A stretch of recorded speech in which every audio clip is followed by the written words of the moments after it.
ಪಟ್ಟಣದಲ್ಲಿ ಜೈ ಭೀಮ್ ರೆಜಿಮೆಂಟ್ನಿಂದ ವಿಜಯೋತ್ಸವ ಪಥ ಸಂಚಲನ. ಪಟ್ಟಣದ ಪ್ರಮುಖ ಬೀದಿಗಳ ಗಡಿಯಾರ ಚೌಕ, ಬಸವಸಾಗರ ಕ್ರಾಸ್ನಿಂದ ಅಂಬೇಡ್ಕರ್ ಸರ್ಕಲ್ವರೆಗೂ ನಡೆಯಿತು.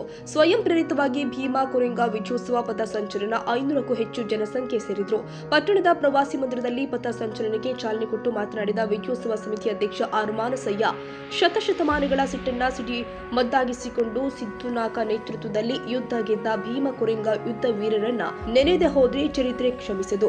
ಜಾತಿ ಅಸ್ಪೃಶ್ಯತೆ, ದಮನ ದಬ್ಬಾಳಿಕೆಯಿಂದ ಕುದಿತಾ ಇರುವ ಮಹಾರರು ಮರಾಠವಾಡದ ಬ್ರಾಹ್ಮಣವಾದಿ ಪೇಳ್ವೆಗಳನ್ನ ಮಣ್ಣು ಮುಗಿಸಿ ಅಧಿಕಾರದಿಂದ ತೊಲಗಿಸಿದ ವಿರೋಚಿತ 2 ಭೀಮಾ ಕೊರೆಂಗ ವಿಜಯೋತ್ಸವ ಪಥ ಸಂಚಲನ ಇತಿಹಾಸವಿದೆ. ಜಾತಿವಾದ, ಅಸ್ಪೃಶ್ಯತೆ ಹಾಗೂ ಸಕಲ ತಾರತಮ್ಯಗಳ ವಿರುದ್ಧ ನಡೆದ ಯುದ್ಧವಾಗಿದೆ. ಈ ಯುದ್ಧದಿಂದ ಮತ್ತು ಇದರ ವಿಜಯದಿಂದ ಈ ನಾಡಿನ ದಲಿತರು ವರ್ತಮಾನದ ಜಾತಿ ವಿನಾಶ, ವರ್ಗ ವಿನಾಶ, ಸರ್ವ ತಾರತಮ್ಯ ವಿನಾಶಗಳ ಹೋರಾಟಕ್ಕೆ ಮಹಾನ್ ಪ್ರೇರಣೆಯಾಗಿದೆ ಎಂದಿದ್ದಾರೆ.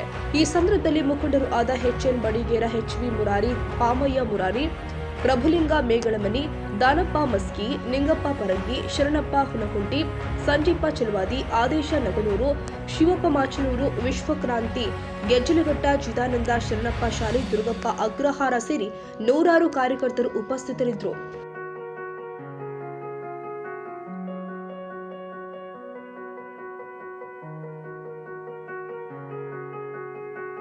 ಈ ವಿಡಿಯೋ ನಿಮಗೆ ಇಷ್ಟವಾದರೆ ಲೈಕ್ ಮಾಡಿ.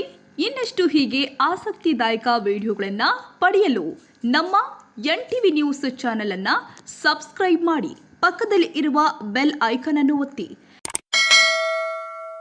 ನಿಮ್ಮ ಬೆಂಬಲವೇ ನಮಗೆ ಸ್ಫೂರ್ತಿ.